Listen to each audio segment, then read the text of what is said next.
పెరట్లో మొక్కలు నాటుతున్న తండ్రిని తన పాప, నాన్న, ఈ మొక్కను ఇక్కడి నుంచి తీసి ఇంటి ముందు వాకిలికి మారుద్దామా అని అడుగుతుంది.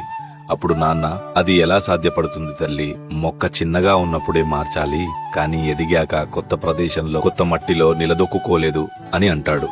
అప్పుడు ఆ పాప, నాన్న, ఈ మొక్కలాగే మన ఇంట్లో పెరిగిన ఇంకొక మొక్క అక్కని మీరు పెళ్లి చేసి వేరే ఇంట్లోకి పంపిస్తున్నారు కదా, మరి అక్కడ ఎలా నిలదొక్కుంటుంది అని అమాయకంగా అడుగుతుంది.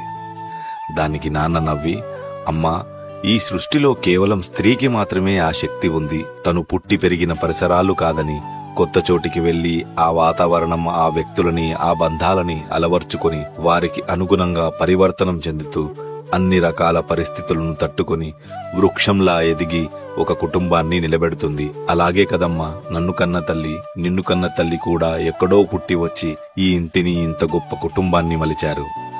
ఈ ప్రకృతిలో పురుషుడు ఎవరికి కనిపించని వేరులా నేల లోపడ ఉండి దృఢత్వాన్ని ప్రసాదిస్తే, స్త్రీ మాత్రం ప్రేమ, దయ, కరుణతో కూడిన నిస్వార్థ వృక్షంలా ఎదిగి నీడను, పువ్వులను, ఫలాలను, మరెన్నో మొక్కలకు ప్రాణాన్ని, ఎన్నో జీవరాశులకు ఆశ్రయాన్ని